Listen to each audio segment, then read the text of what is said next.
गौतम बुद्ध नगर के जेवर में जेवर इंटरनेशनल एयरपोर्ट, जिसको नोएडा इंटरनेशनल एयरपोर्ट का नाम दिया गया है, उसका शिलान्यास प्रधानमंत्री नरेंद्र मोदी ने किया।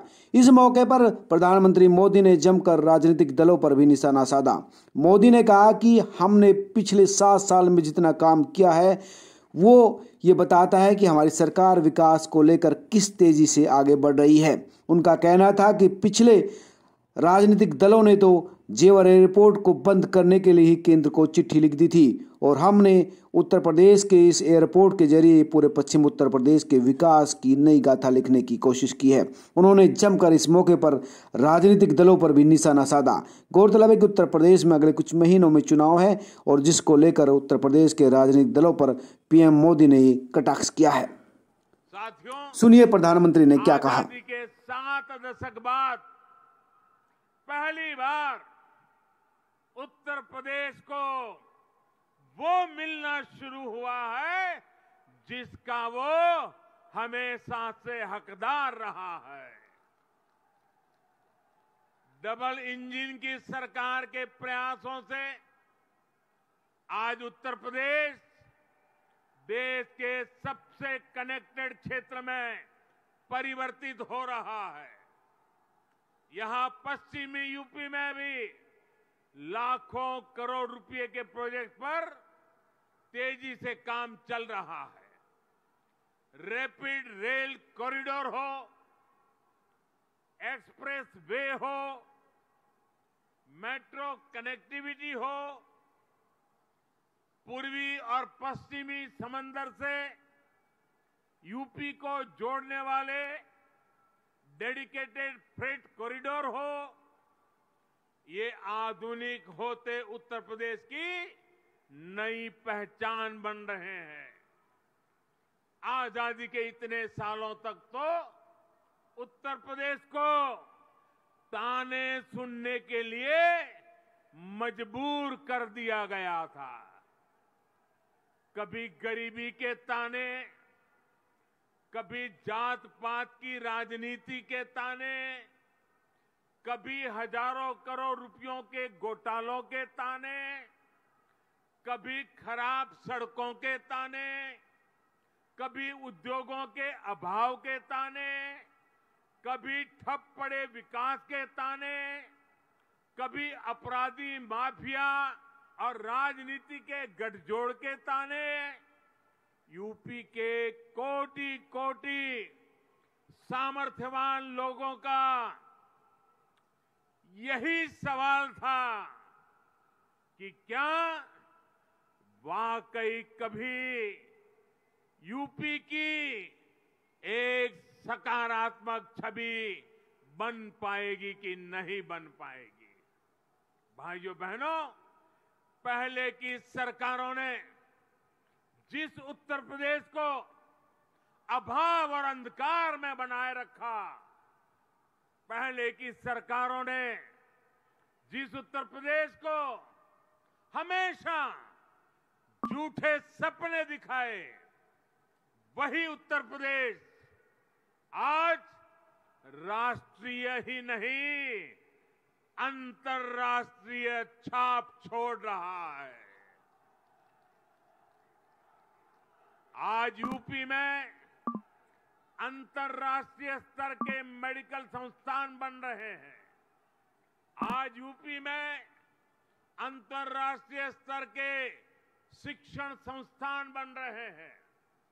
अंतर्राष्ट्रीय स्तर के हाईवे, एक्सप्रेसवे, अंतर्राष्ट्रीय स्तर की रेल कनेक्टिविटी। आज यूपी मल्टीनेशनल कंपनियों के निवेश का सेंटर है।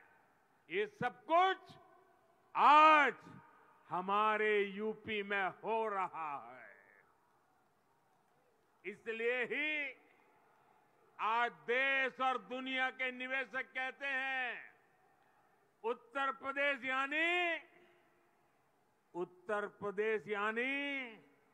उत्तम सुविधा, निरंतर निवेश।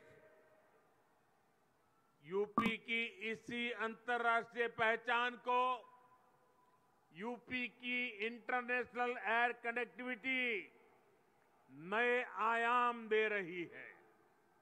आने वाले 2-3 सालों में जब एयरपोर्ट काम करना शुरू करेगा तो यूपी 5 इंटरनेशनल एयरपोर्ट वाला राज्य बन जाएगा।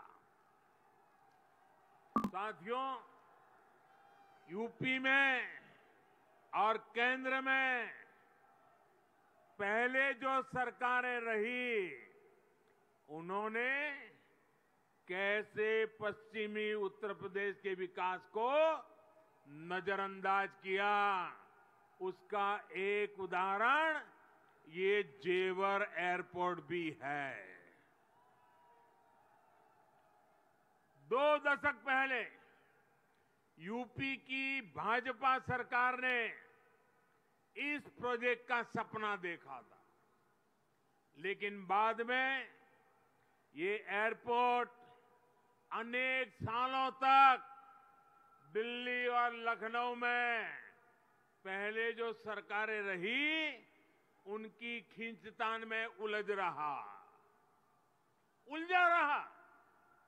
यूपी में पहले जो सरकार थी, उसने तो बाकायदा चिट्ठी लिखकर तब की केंद्र सरकार को कह दिया था इस एयरपोर्ट के प्रोजेक्ट को बंद कर दिया जाए। अब डबल इंजन की सरकार के प्रयासों से आज हम उसी एयरपोर्ट के भूमि पूजन के साक्षी बन रहे हैं। वैसे साथियों, मैं आज एक बात और कहूंगा। मोदी योगी भी अगर चाहते तो 2017 में सरकार बनते ही यहां आकर के भूमि पूजन कर देते, फोटो खिंचवा देते, अखबार में प्रेस नोट भी छप जाती।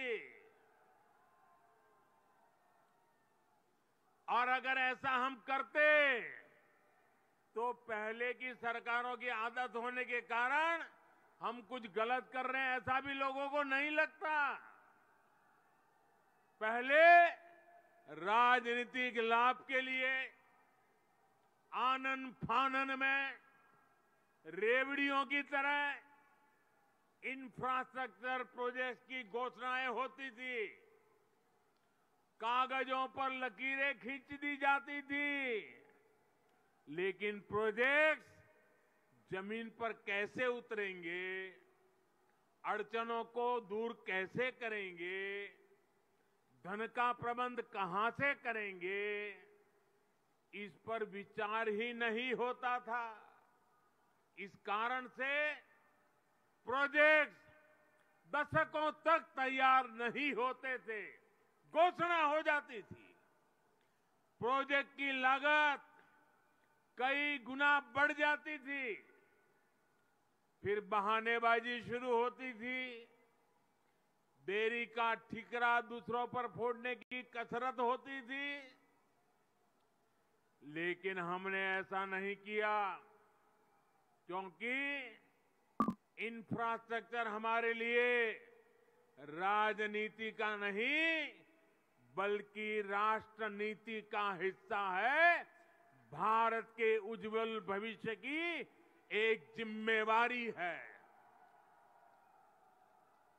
हम ये सुनिश्चित कर रहे हैं कि प्रोजेक्ट अटके नहीं, प्रोजेक्ट लटके नहीं, प्रोजेक्ट भटके नहीं।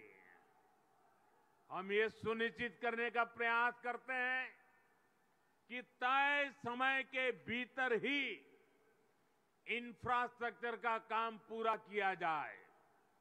देरी होने पर हमने जुर्माने का भी प्रावधान किया है। साथियों, पहले किसानों की जमीनों को लेकर जिस तरह की गड़बड़ियां होती थी,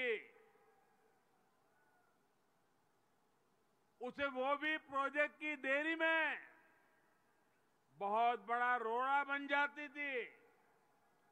यहीं आसपास पहले की सरकारों के दौरान अनेक ऐसे प्रोजेक्ट हैं जिनके लिए किसानों से जमीन तो ली गई, लेकिन उनमें या तो मुआवजे से जुड़ी समस्याएं रही या फिर सालों साल वो जमीन बेकार पड़ी है। हमने किसान हित में, प्रोजेक्ट के हित में, देश के हित में इन अड़चनों को भी दूर किया। हमने ये सुनिश्चित किया कि प्रशासन किसानों से समय पर पूरी पारदर्शिता के साथ भूमि खरीदे और तब जाकर 30,000 करोड़ रुपए की इस परियोजना का आज हम भूमि पूजन करने के लिए आगे बढ़े हैं। साथियों, आज हर सामान्य देशवासी के लिए क्वालिटी इंफ्रास्ट्रक्चर, क्वालिटी सुविधा सुनिश्चित की जा रही है।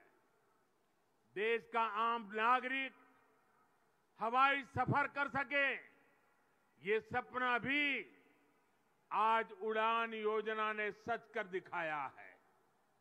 आज जब कोई साथी खुश होकर कहता है कि अपने घर के पास के हवाई अड्डे से उसने अपने माता पिता के साथ पहली बार हवाई यात्रा की है, जब वो अपनी फोटो को साझा करता है तब मुझे लगता है कि हमारे प्रयास सफल है।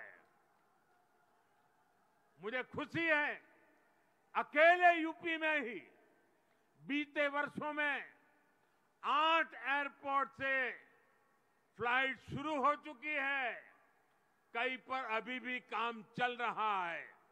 भाइयों और बहनों, हमारे देश में कुछ राजनीतिक दलों ने हमेशा अपने स्वार्थ को सर्वोपरि रखा है। इन लोगों की सोच रही है अपना स्वार्थ, सिर्फ अपना खुद का, परिवार का या जहां रहते उस इलाके का, उसी को वो विकास मानते थे।